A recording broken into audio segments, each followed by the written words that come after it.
그 호재 나온 지 꽤 오래됐는데 아직도 실행이 안 되고 있죠. 네. 앞으로도 아직까지는 좀 언제 진행될지 미정이거든요.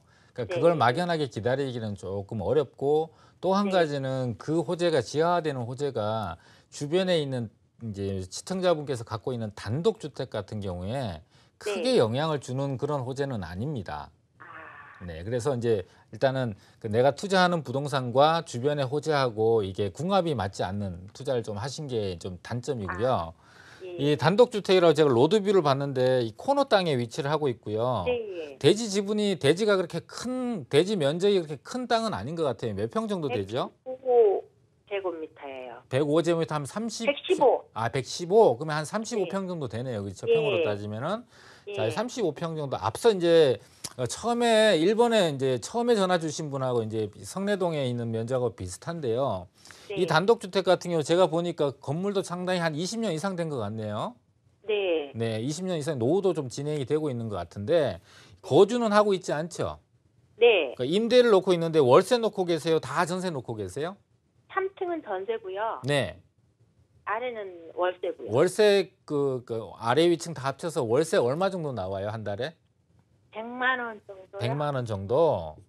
자, 네. 100만 원 지금 받으셔 갖고 생활에 보탬이 많이 되시죠? 그렇죠? 그렇죠. 이거 매도하고 나면 되게 아쉽겠죠. 그렇죠? 그럴 그래서 수도 있고. 네. 자, 요거 35평 대지가 35평짜리 단독주택인데요. 네. 이 위치로 보면은 5호선 신정역을 도보로 이용할 수 있는 거리고 여러 네. 가지 상황이 크게 나쁜 거는 아닙니다. 그런데 단점이 뭐냐면 일단은 대지가 너무 협소해요. 네. 협소하다는 얘기는 앞서 얘기했다시피 네.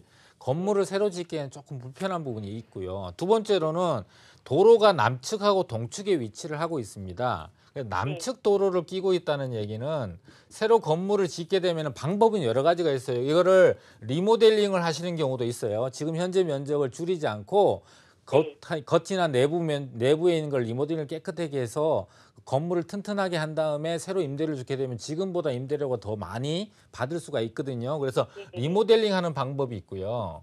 두 네. 번째로는 신축을 하는데 신축 방법이 이렇게 작은 땅 같은 경우는 다중주택이라는 게 있어요. 이제 처음 네. 들어보실 수도 있고 한두 번 들어봤는데 정확하게는 네. 모르겠는데 네. 작은 면적을 꽉 차게 지을 수 있는 그런 방법이 있거든요. 주차장도 완화받아서. 그래서 요 두 네. 가지 방법으로 선택하는 방법이 있고 근데 네. 이렇게 건물을 새로 짓게 되면은 남측 도로를 끼고 있으면 일조권의 영향을 받아서 건물이 이렇게 기울어지는 형태가 돼요. 그러니까 아. 임대 면적이 많이 줄어듭니다. 근데 네. 네. 단점이 또 한 가지가 뭐냐면 앞뒤로 그 남측과 세로로 폭이 좁다 보니까 그 네. 뒤에 있는데 그 일조권의 영향을 많이 받을 것 같아요. 네. 그래서 건물을 새로 짓기에는 적합하지 않습니다. 그래서 네. 최종적으로는 매도를 네. 하시거나 아니면 네. 리모델링을 해서 현재 임대료를 좀 더 높이는 방향으로 보유하는 두 가지 방법 중에 선택을 하셔야 될 것 같아요. 네. 그래서 매도를 하시게 되면은 이게 평당 한 천만에서 한 1,000만 원대 초반 정도 받을 것 같고 그러면 네. 4억 정도에서 4억에서 4억대 중반 정도를 아마 매도 받을 것 같아요. 그럼 네. 보증금이 지금 현재 얼마예요? 보증금이요? 예. 뭐 한 2억 되나요? 예, 그렇게 가까이 돼 가요. 자, 2억 되면은 이걸 매도하고 나면 내 손에 2억에서 2억 5천 정도 손에 쥐게 되잖아요. 그렇죠? 네네. 그러면 그걸 갖고 좋은 지역에 투자를 할 수가 있는데 이런 건물, 땅이 넓은 건물을 살 수 있는 건 아니고요.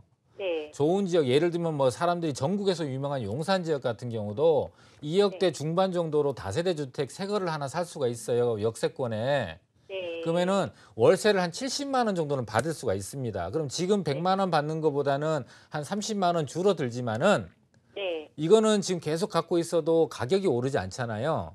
근데 네. 용산이라는 지역은 전국적으로 유명하고 앞으로도 발전 가능성이 높고 변화가 많이 일어나기 때문에 네네. 개발에 대한 호재로 인해서 가격까지 올라갈 수가 있어요. 그래서 네. 30만 원 덜 받는 거를 가격 상승으로 보완하고도 충분히 수익이 훨씬 더 커지거든요.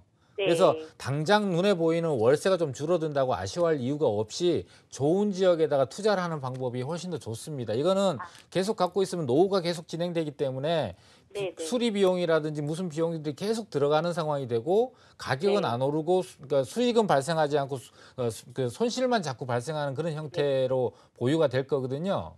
그래서 네. 요거는 매도하시고 정리한 다음에 재투자하는 방법이 훨씬 더 좋습니다. 네, 감사합니다. 네.